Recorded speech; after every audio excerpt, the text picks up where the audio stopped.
Hello बच्चों, आज हम पढ़ेंगे magnetic field at and centre of the circular coil current. यानी मैग्नेटिक फील्ड के सेंटर पर सर्कुलर पॉइंट में करंट क्या होता है। मान लेते हैं कि एक सर्कुलर कॉइल है, ये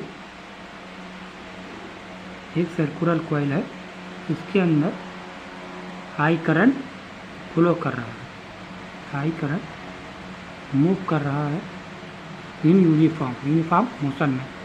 तब मान लेते हैं एक करंट कॉइल रेडियस, यानी ये रेडियस आर एट सेंटर, तो current flow in the coil, एक कॉइल में करंट फ्लो कर रहा है। अब सर्कुलर कॉइल जो होता है हमारा, मान लेते हैं ये बहुत बड़े यानी लार्ज नंबर ऑफ करंट का बना हुआ है। तब DL तो लार्ज नंबर ऑफ करंट का बना है तो इसके अंदर आई करंट फ्लो हो रहा है, तो ये हो जाएगा आई DL। तो यहाँ पर circular coil made up of large current DL is equal to I DL according to Biot Savart law in vector form. हम वेक्टर फॉर्म में बायोट-सावर्त लॉ के अकॉर्डिंग देखते हैं। तो DB vector is equal to mu by 4 pi I DL vector, यानी जो हमें दिया हुआ है, एंड R जो हमें पोजीशन वेक्टर दी हुई है, एंड RQ। ये हम बायोट-सावर्त लॉ में ये एक्सप्रेशन निकाले थे, उसी के अकॉर्डिंग हमें करना है। अब DB यानी मैग्नेटिक फ्लक्स या magnetic flux density mu by 4 pi and I DL, R की value R and sine theta. अब R cube and R cancel हो जाएगा, तो हमारे पास बचेगा mu by 4 pi I DL sine theta R square.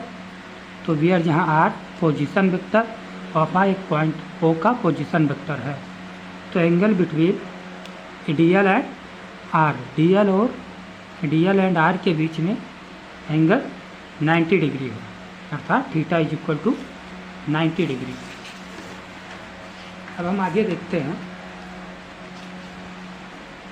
हम यहाँ देखते हैं DB जो है वो mu by 4 pi I DL sine 90 R square, और यहाँ होगा साइन 90 का मान 1 होता है, ये हम जानते हैं।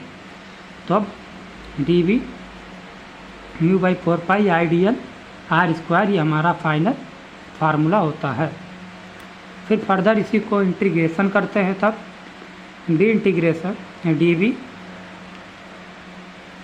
Integration mu by 4 pi I DL R square is equal to I DL I by R square को बाहर निकाल लेंगे, I by 4 pi mu by 4 pi I by R square को बाहर निकाल लेंगे, एंड DL इंटीग्रेशन में हो जाएगा। तब जो DL है वो total length of circular coil, और हम ये जानते हैं किसी भी सर्किल का जो टोटल एरिया होता है, यानी वो टोटल एरिया ये होता है 2 पाई R।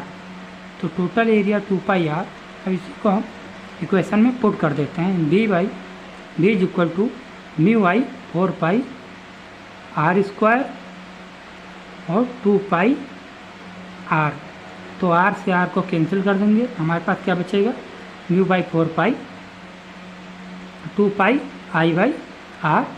ये भी हमारा इक्वेशन, ये भी हमारा फार्मूला हो गया। अब हम देखते हैं, अगर सर्कुलर कॉइल कंसिस्ट या टर्न, यानी किसी भी कंडक्टर, यानी मान लेते हैं सर्कुलर कंडक्टर है और इसके अंदर करंट फ्लो कर रहा है, यानी कई बार ऐसे सर्कुलर कॉइल में n number of current flow कर रहा है, तो हमारा मैग्नेटिक फील्ड जो हो जाएगा वो हो जाएगा mu by 4 pi 2 pi n आई, जो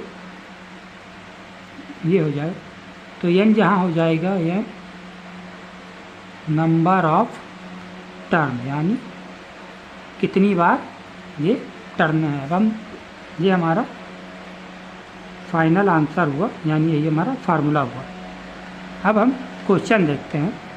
हमें क्वेश्चन में दिया हुआ है एक हाइड्रोजन एटम में इलेक्ट्रॉन इज मूव कर रहा है 6.6 × 10⁻15 रिवॉल्वेशन, यानी उसके चारों ओर पर second in a circular path, यानी एक सेकेंड में एक पाथ एक सेकेंड में, यानी 1 सेकेंड में यहाँ से घूमता है और यहीं आता है 1 सेकेंड।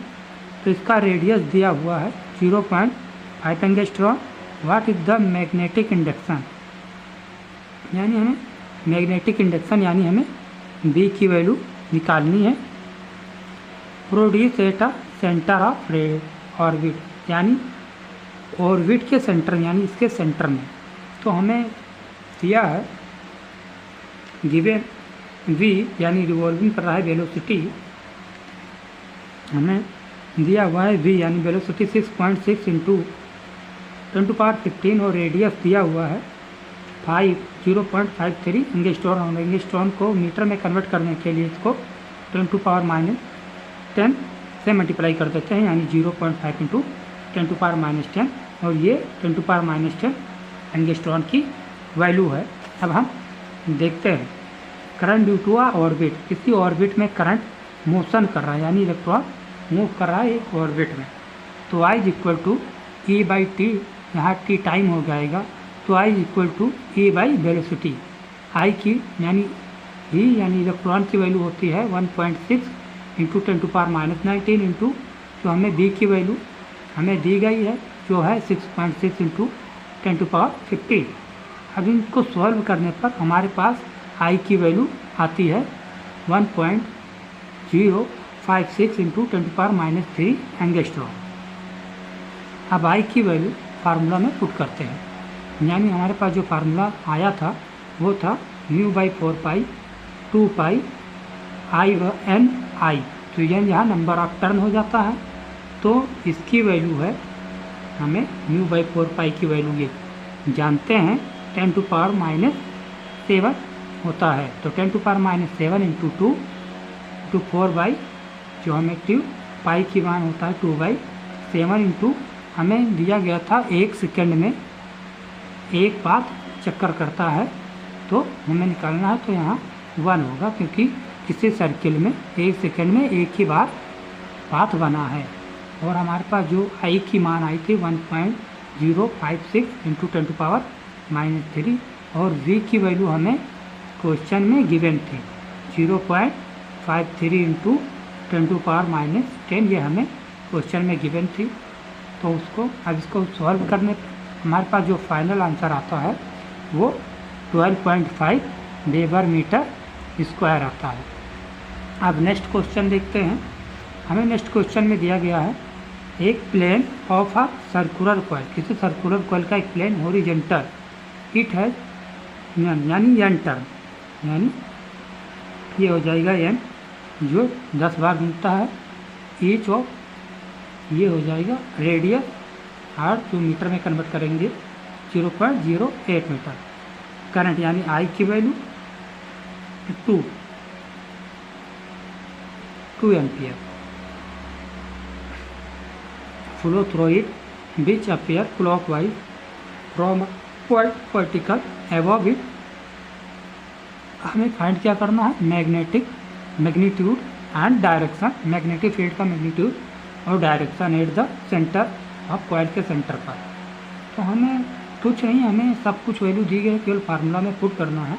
तो हमें फार्मूला दिया गया है B = μ/4π 2π NIR, जो हम इसकी वैल्यू हमें पता है 10⁻7 होता है इंटू 2 पाई का मान 2/7 इंटू नंबर ऑफ टर्न यानी n की वैल्यू 10 और I 2 एम्पियर दी हुई थी। तो 2 और B का मान जो था R यानी रेडियस 0.0, जो इससे सॉल्व करते हैं जो हमारे पास आंसर आता है वो 1.57 × 10⁻4 टेल्सा आता है। इसकी डायरेक्शन देख लेते हैं। तो डायरेक्शन हमें दिया गया है, direction of magnetic field is perpendicular to the plane of coil यानी डाउनवर्ड, यानी हमें इसमें डायरेक्शन ऑफ परपेंडिकुलर होगा downward coil care. Thank you.